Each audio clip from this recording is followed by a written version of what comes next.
3 సంవత్సరముల లోపల తెలుసుకోగలిగితే మాత్రం మూగివాడిగా పుట్టినవాణ్ణి, చెవిటివాడిగా పుట్టినవాణ్ణి కూడా మాట వచ్చేవాడిగా, వినకిడి శక్తి కలిగిన వాడిగా చెయ్యడానికి శాస్త్రమునందు ప్రత్యేకమైన పద్ధతి ఉందండి. ఈ మధ్య ఒక పిల్లవాడు నా దగ్గరికి వస్తే నేను టెస్ట్ చేసి ఈ పిల్లవాడికి మాటలు రావు, ఈ పిల్లవాడికి చెవుడు అని తెలుసుకున్నాను. అప్పుడు వాడు చెప్పలేడు, మాట్లాడలేడు. మాట్లాడలేని వాడి యందు మాటలేనితనం ఉందని తెలుసుకోవాలి. ఇది ఈశ్వర ప్రజ్ఞ. తెలుసుకుని అథవా ఎంత తక్కువ ఖర్చు పెట్టించే ప్రయత్నం చేసినా 4 లక్షలైందండి.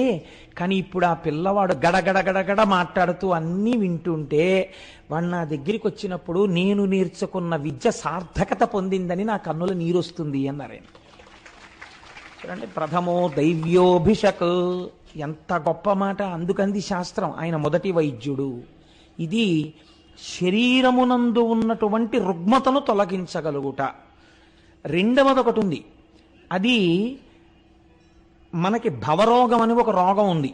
అంటే ఈ రోగం ఉందంటే అందరూ అంగీకరించడానికి ఇష్టపడకపోవచ్చు, మీరు ప్రాజ్ఞులు కనుక అంగీకరించవచ్చు. భవరోగం అంటే సంసారంలో పడి కొట్టుకుంటూ ఉండడం ఎప్పుడు. ఈ భవరోగానికి ప్రధాన కారణం అహంకారమే. ఈ భవరోగంలో పడి కొట్టుకునేటటువంటి వాణ్ణి పైకెత్తి తన పాదముల దగ్గరికి చేర్చుకుంటాడు. కాబట్టి కూడా ఆయన వైద్యనాథుడి. 2 కారణముల చేత వైద్యనాథలింగము అని దాన్ని పిలుస్తారు. వైద్యులకు నాథుడైన వాడు లేదా వైద్యనాథుడు, వైద్యుల యందు పెద్ద వైద్యుడు. ఈ కారణం చేత ఇప్పుడు మీరు ఈ జ్యోతిర్లింగం రావలసినటువంటి అవసరం ఏమిటో, ఏ నేపథ్యంలో ఇది వచ్చిందో మీరు తెలుసుకునేటటువంటి ప్రయత్నాన్ని చెయ్యండి. లంకానాయకుడైన రావణుడు కైలాసాచలాధీశ్వరున్, పంకేజాక్ష ముఖామరార్చిత పదాబ్జాతున్ శివున్ శంకరున్, బింకం బొప్ప భజింపనించి హిమభూభృద్వృక్ష షండోర్మియందు ఓంకారస్మరణంబు చేయుచు తపం ఉత్సాహి అయి సల్పుడున్. ఈ పద్యంలో అంటారు, ఒక్కొక్క పద్యంలో ఆవిష్కరించేస్తారండి విషయాన్నంతటిని. దాన్ని ఒడిసి పట్టడంలో జ్యోతిర్లింగం ఉంటుంది. జ్యోతి అంటే ప్రకాశం కదండి. అన్ని లింగాలు ఒక్క కారణానికి ఎందుకు వస్తాయి? ఆవిర్భావమునందు మీరు దాని వెనక రహస్యాన్ని పసిగట్టాలి. పసిగడితే ఆ జ్యోతి మీ యందు ప్రకాశించినట్లు అవుతుంది. లేనప్పుడు కేవలం దాన్ని మీరు కథ కింద విన్నారనుకోండి, దానివల్ల దోషం ఉందని కానీ తక్కువ ఫలితం వస్తుందని కానీ నేను అనను, కానీ అది మీ ఉపాసనా కార్యక్రమాన్ని పెంచుతుందని మాత్రం నేను అనలేను. కాబట్టి చూడండి, ఒకానొక సమయంలో లంకానాయకుడైన రావణుడు, లంకాపట్టణాన్ని పరిపాలించేటటువంటి రావణాసురుడు. ఏ రావణుడు అంటే సరిపోదా? లంకానాయకుడైన రావణుడు అన్న మాట ఎందుకు అనాలి? లంకానాయకుడైన రావణుడు అంటే లంకాపట్టణం ఎప్పుడూ కూడా దక్షిణ దిక్కునే ఉంటుంది కదండి. ఊరికి దక్షిణ దిక్కున ఏది ఉంటుంది? శ్మశానం ఉంటుంది. ఎప్పుడైనా మీరు చూడండి, బతికున్న కాలంలో ఏమీ తోచట్లేదు, అలా సినిమాకు పోదాం, అలా షికారుకు పోదాం, అలా వాళ్ళ ఇంటికి పోయి వాడిని బాడీ చేసేద్దాం అని చెప్పి తిరిగేవాడే తప్ప, ఏం తోచట్లేదు కాసేపు అలా శ్మశానానికి పోయిద్దాం రండి అని ఎవడైనా అంటాడేంటి? ఎవ్వరండవు, ఎవ్వరూ అనరు అలాగా. కానీ చిట్ట చివరి ప్రయాణం, ఈ జీవనయాత్రకు ముగింపు మాత్రం ఎక్కడికి వెళ్ళడంతో? అక్కడికి వెళ్ళడంతోనే పూర్తయిపోతుంది. కాబట్టి ఈ వచ్చిన శరీరములు, తిరుగాడుతున్న శరీరముల యొక్క ఆఖరి యాత్ర ఎక్కడికి వెడుతుంది? అక్కడికే వెడుతుంది.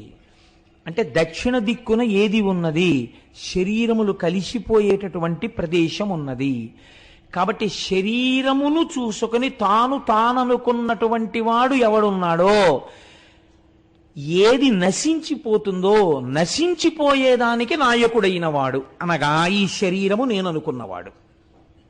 అంటే అన్యాపదేశంగా అజ్ఞానమునందున్నవాడు.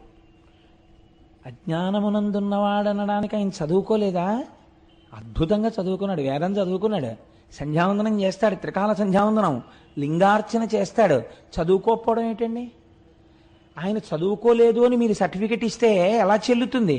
నేను చెప్తున్నాను, ఆయన త్రికాల సంధ్యావందనం చేశాడు, వేదం చదువుకున్నాడు, ఘన జటా చెప్పాడు, లింగార్చన చేస్తాడు. మరి ఈ చదువు కాదా? ఒక స్థాయి ఎందు కాదు. ఎందుకు కాదు మీరు తెలుసుకుంటే మీ ఉపాసనని దిద్దుతుంది ఇప్పుడు ఈ జ్యోతిర్లింగం.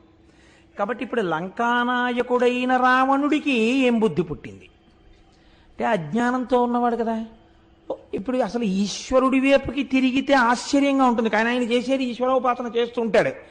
ఏం చేశాడు అంటే కైలాసాచలాధీశ్వరున్, కైలాసమునకు అధినేత అయినటువంటి శివుడు. కైలాసమన్న మాటని అమరకోశం వ్యాఖ్యానం చేసింది. ఎక్కడ పార్వతీ పరమేశ్వరుల యొక్క కేళీ విలాసముగా ఈ లోకముల యొక్క ఆవిర్భావమునకు నాందీవాచకము పడుతుందో, ఎక్కడ నటరాజ ప్రకృతి జరుగుతోందో, ఎక్కడ ఆయన సృష్టికర్తగా ఈ సృష్టి చేస్తున్నాడో, స్థితికర్తగా ఉన్నాడో, ప్రళయకర్తగా ఉన్నాడో, ఆ నటరాజతత్వం ఎదర మీరు విందురుగాని ఎలాగో. కాబట్టి అటువంటి పరబ్రహ్మమును తెలుసుకునే ప్రయత్నం చేస్తున్నాడు.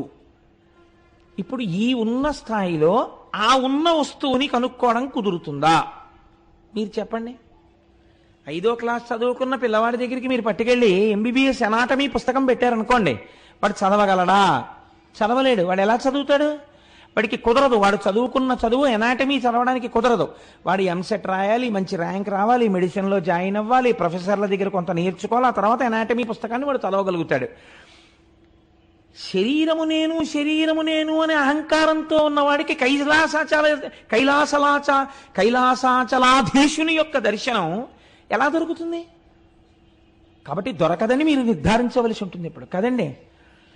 కానీ ఆయన ఏం చేస్తున్నట్ట, ఆయన్ని పట్టుకోవడానికి బింకంబొప్ప భజించనించి చాలా బింకంతో కూడిన తపస్సు మొదలెట్టాడు. బింకం అంటే ఏమిటి ఇక్కడ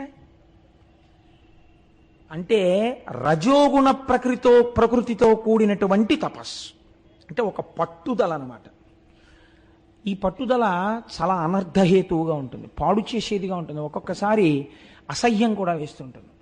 ఎందుకింత పట్టుదల అనిపిస్తుంది. మీరు మరోలా అనుకోకండి. నేను మీకు ఒక ఉదాహరణ చెప్తాను.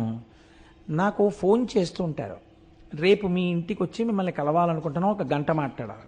నాకంత సమయం లేదండి, నేను వేరొక ఫంక్షన్కి వెళ్ళాలి, అనుష్ఠానం చేసుకోవాలి, శివమహాపురాణం చెప్తున్నాను కదా, నేను చదివేది పొద్దున్న మహా అయితే 1 అరగంట అంతే, అంతకన్నా టైం ఉండదు. ఆఫీస్కి వెళ్ళిపోతాను, మళ్ళీ సాయంకాలం సంధ్యావందనం చేసుకుని వేదిక మీదకి రావాలి. అందుకని నేను మాట్లాడలేనండి గంట సేపు అన్నాం అనుకోండి. రేపు అంటే శివమహాపురాణం 40 రోజులు ఉంటుందండి అన్నాం అనుకోండి. మీరు ఉపన్యాసం చెప్పొచ్చేశాక తెల్లవారకట 4 గంటలకు లేచిన వాడిని రాత్రి 11 గంటలకు అలసిపోనండి, పడుకోవాలి. అప్పుడు ఏం మాట్లాడగలను? మాట్లాడలేనండి, అప్పుడు కుదరదండి, అలసిపోయి ఉంటుంది, శరీరానికి అలసట ఉంటుంది కదా.